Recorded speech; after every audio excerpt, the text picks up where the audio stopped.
Okay, so where we're going to talk about the vertebral column is specifically comparing and contrasting the regions, numbers, and the types of vertebrae, cervical, thoracic, lumbar, sacral, of the vertebrae within the vertebral column. And we'll also contrast the curvatures in each of these regions. So, the vertebral column is comprised of the following vertebrae: cervical, thoracic, lumbar, sacral, and coccygeal. And often we break down and just use the first letter of each of those words because we're lazy. And so for the cervical vertebrae, we find they're in the neck, hence what cervix means. And to find those cervical vertebrae, we look for the following: the base of the skull, the occipital bone, and the first rib. And the 7 cervical vertebrae are between those two landmarks, base of the skull and rib 1, where the first thoracic vertebra is located. So C1 is the first vertebra, then there's C2, then there's C3, and then all the way down to C7. And we just use the first letter to represent each vertebra. 7 cervical vertebrae. Now, the thoracic vertebrae, they're located in the thoracic region. We can find those quite easily because there are 12 pairs of ribs that come off, or a pair of ribs that come off of each of these vertebrae. So we find rib 1, we find rib 12, and there's the first and last thoracic vertebrae, and there's 12 of them. And they're numbered sequentially: T1, T2, T3, T4, T12, and of course the ones in between.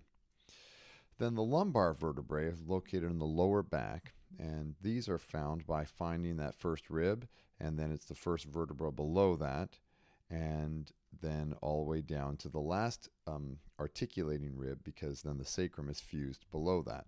So to find these 5 lumbar vertebrae, you just go with the vertebra below the first rib, and there's L1, L2, L3, L4, and then there's the L5 vertebra.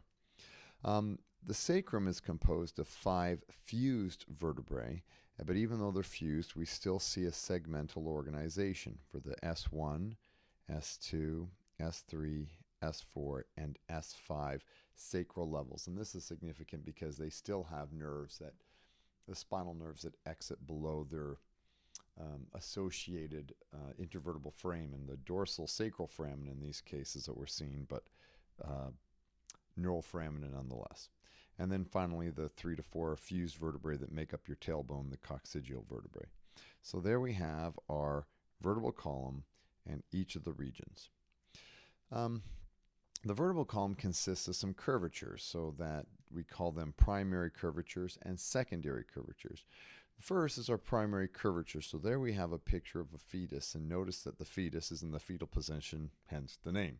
And the vertebrae makes this primary curve, this C-shaped curve, and it's primary because it's the first curve that we have in the vertebral column. And so that curve is retained in the thoracic region of our vertebral column. And so we call that curve in the thoracic vertebrae the primary curvature. But in adult, primary curvature. But in an adult, what we see is that in the cervical and lumbar regions, we have these secondary curves because they come after that primary curve in the cervical and lumbar region, where you hold up your head, and when you learn to hold your head up and learn to walk and stand, when these secondary curves have evolved. And these are also called lordotic curves because, or they're just called lordotic curvatures. And in the lumbar region, if you have an over curvature in this area, they often call it lordosis. So there we have this normal vertical alignment that we should see in those spinous processes. And as a result, the ribs come off in a very consistent parallel manner. And so when a patient touches their knees, we should see that the ribs allow the shoulder blades to be parallel to each other. However, in the case of scoliosis, when there's an S-shaped curve or a misalignment in this vertebral column, that arrow is showing this S-shaped curve, usually going towards the right, which causes the ribs to elevate such when the patient touches his or her knees, the scapula on that affected side will rise up higher than the other.